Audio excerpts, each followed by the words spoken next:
Alright, what's going on, guys? 2023 has been a relatively busy year for FromSoftware, with the promotion of Armored Core 6 that's coming out in a little over a week, and the anticipation of Elden Ring DLC that should be releasing sometime in the near future. But that has not stopped the rumor mill from churning, with supposed leaks about the game coming after both of those, and you know we had to cover it. Now, about 3 months ago, I made a video covering the initial leak of a game called Spellbound, apparently, that is, according to the leaker, FromSoftware's next major title.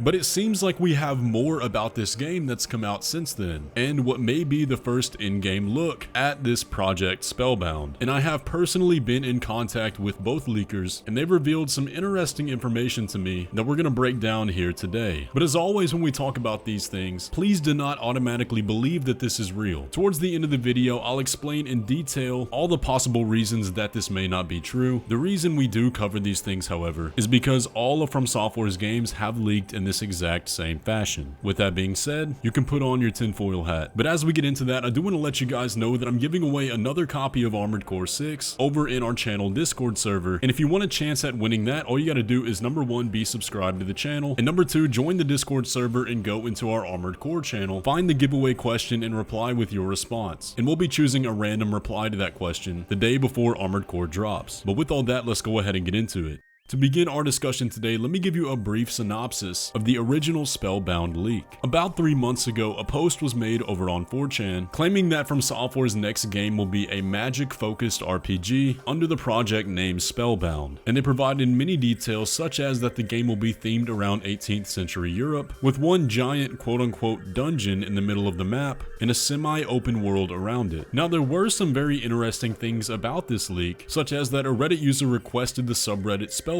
with their reason being for an unannounced FromSoftware project, and that was over a month before this leak on 4chan went live. Now, I won't go into all the detail on that original leak, but those are the primary aspects that were being suggested. Now, after I made that original video, the leaker contacted me, and I have since been talking to them quite a bit, and there's a few things I can glean from my discussion with the leaker. Number 1, their story has been consistent from the beginning, and they've even been presented with fake leaks being adamant about what is and isn't from Spellbound, and so far they've passed every test I've given them. With that being said though, I have yet to see any definitive proof that number 1, the game is real, and number 2, that it's connected to FromSoftware. The only thing I've been able to have is their word, and they've also been unable to prove to me their connection to FromSoftware or the gaming industry, but that is understandable in not wanting to out themselves as to who they are. So that brings us to today, where recently a post was made in the new subreddit dedicated to Spellbound leaks and rumors, where a new leaker provided a list of details about the game, as well as a supposed image from the game itself. I'll show you the image in a little bit, but for now let's read this post. Firstly, the image I've added is indeed from Project Spellbound. Spellbound is a project name. I do not know the definitive name of the game yet. Secondly, I am not the person who posted the leak on 4chan. Now, I would like to tell some info that I know that either differed from that leak or some stuff that the person has not talked about. I want to first talk about what the poster on 4chan mentioned. Number 1, I have not seen any indication of a character creator in the game, and as far as I know, the person in my image has been the only playable character, and I'm leaning toward this game having a set protagonist. That being said, I have never seen the player character speak. Number 2, I have also not seen any indication of any multiplayer modes. However, I think multiplayer might still be in the game.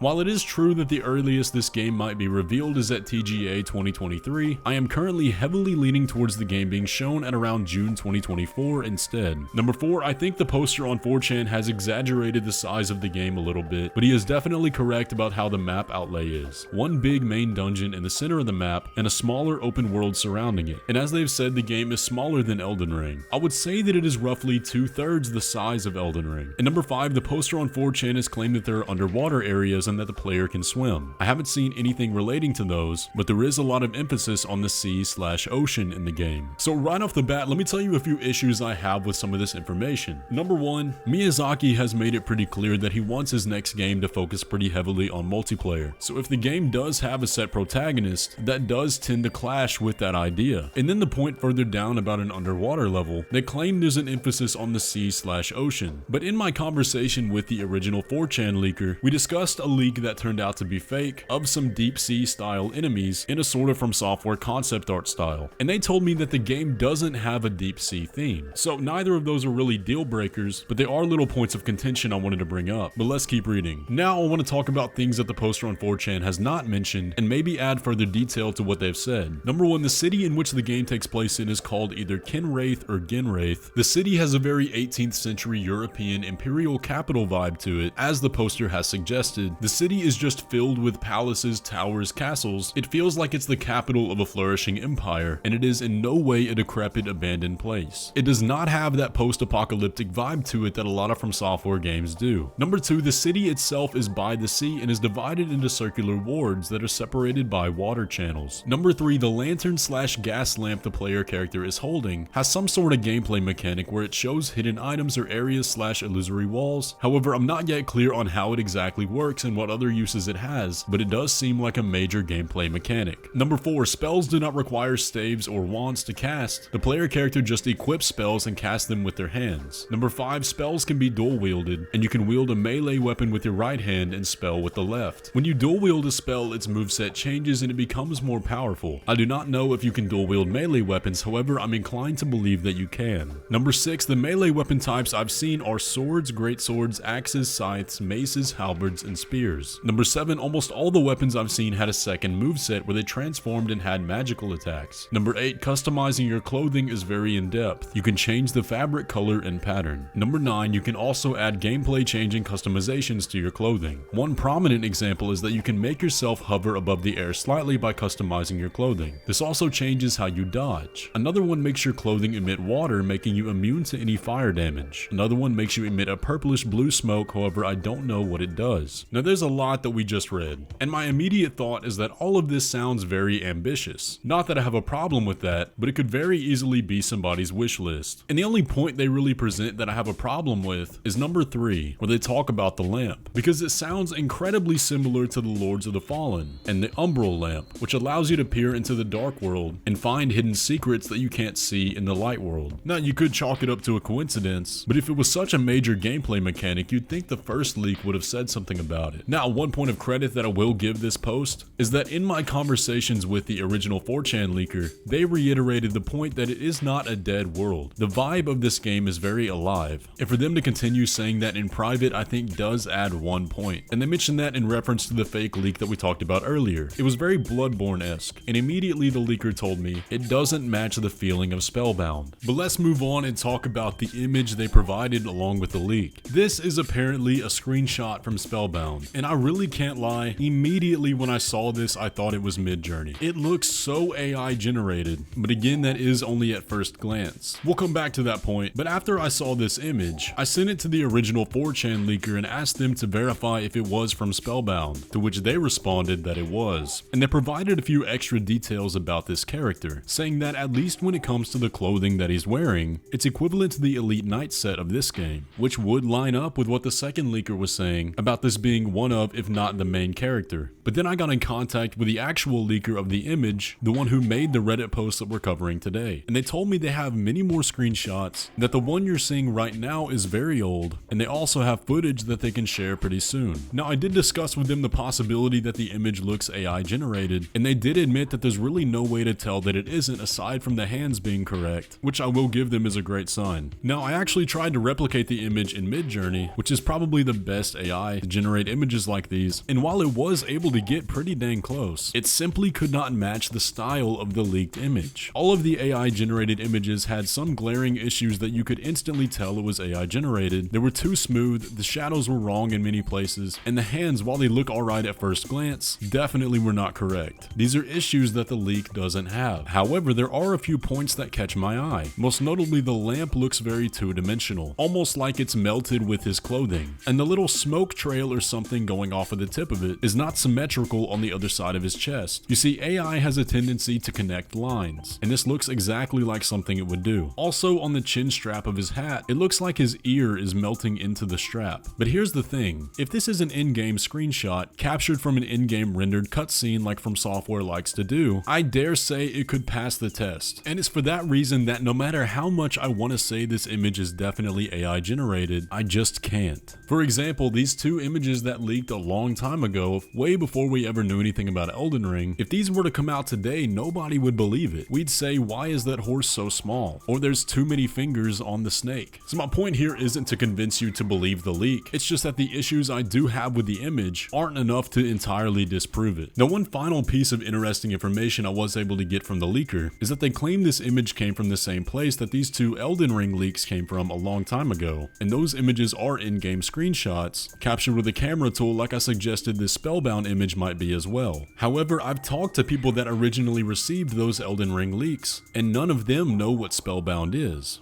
So with all that being said, I kind of have to throw my hands up here and say I don't know. Of all the leaks I've analyzed in the past, this is one that I am trying my best to disprove but simply can't. I'll continue to speak to the leakers themselves and see if I can get more information for you guys or some actual proof that this is real. But like I said at the beginning, please do not go around assuming it is real. We absolutely do not have enough evidence for that yet. However, this is the exact fashion Elden Ring, Sekiro, Bloodborne, and Dark Souls 3 all leaked before their announcements, almost in an identical way. But with the prevalence of AI art now, it's just nearly impossible to believe anything we see. So if we have any updates to the situation, I'll be keeping you guys posted. Let me know all your thoughts down in the comment section below. Do you think this leak is believable, or do you think we're all being played here? Either way, I hope you enjoyed the video. If you did, be sure to leave a like on it. Join the Discord to enter that Armored Core giveaway. And with all that, I will catch you in the next one.